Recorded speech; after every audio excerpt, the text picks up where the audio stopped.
We are now going to look at the seconda coniugazione, verbs that end with ere in the infinitive form.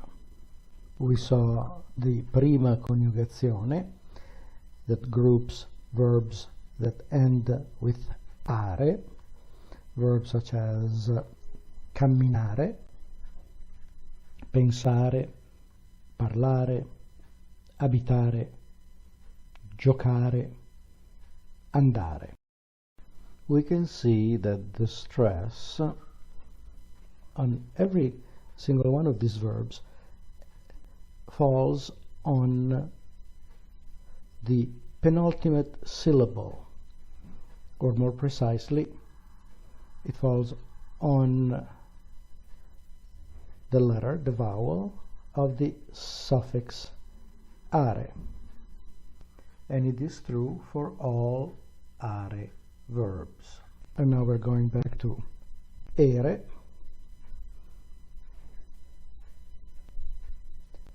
And let's use vedere and vendere as examples.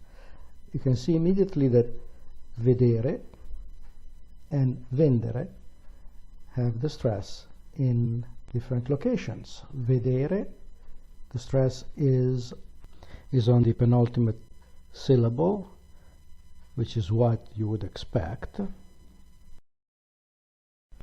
And with vendere instead, the stress is shifted one syllable to the left.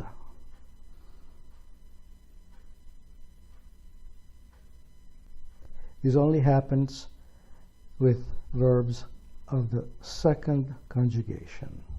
Some of them have the stress where you expected, vedere, on the penultimate syllable, some instead on the third to the last syllable, vendere. The reason for this is the fact that Italian derives from Latin, and Latin had 4 conjugations. The first conjugation, verbs ended with are, the second, ere, the third also ere, and finally the fourth one, ire.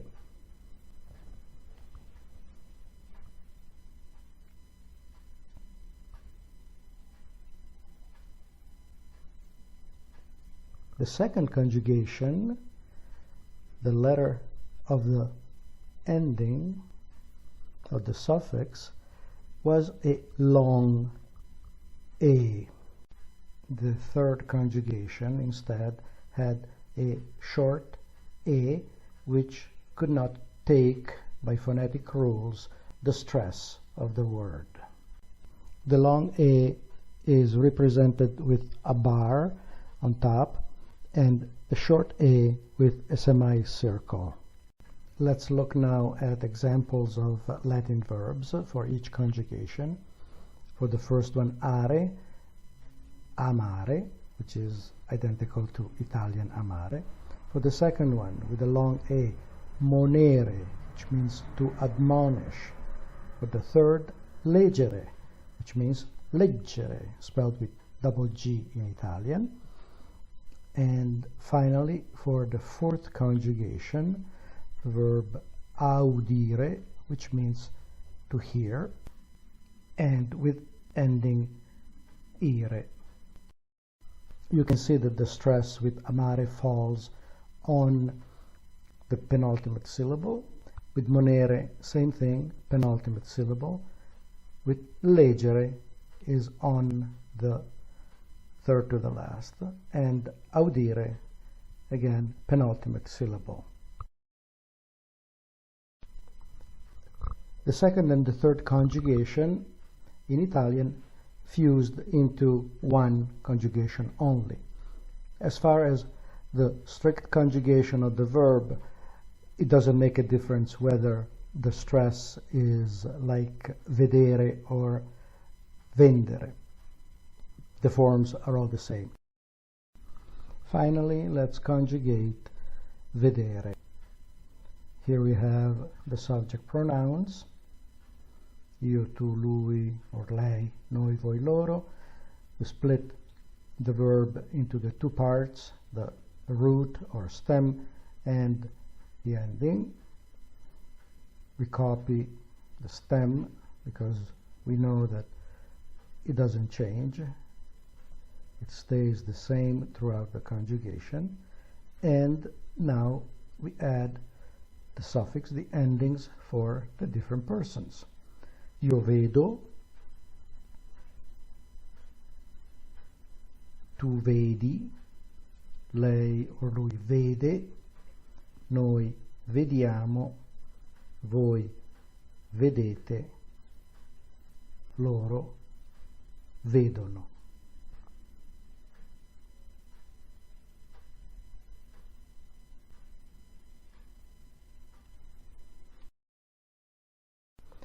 Let's compare now side by side the second conjugation and the first conjugation to see if there are similarities in the endings. Let's pick pensare, stem and endings that you're familiar with.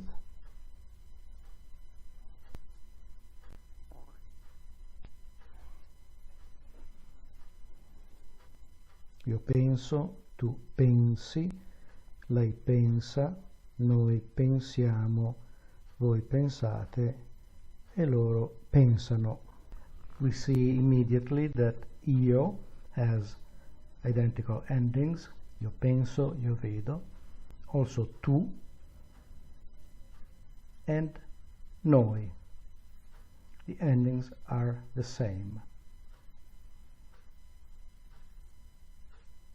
The third person instead has different endings. My apologies for the awful color. Voi, also different. Pensate, vedete. Loro pensano, vedono. So three forms are identical. Io, tu, noi. And three are different.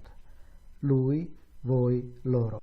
I don't know if this comparison makes it more confusing or easier to remember the two conjugations. This is up to you entirely. You can think of the conjugations comparatively, or if you prefer to memorize them as they are. Last rule or tip, io in every case with every verb always ends with o. Tu always ends with e, and noi always ends with iamo.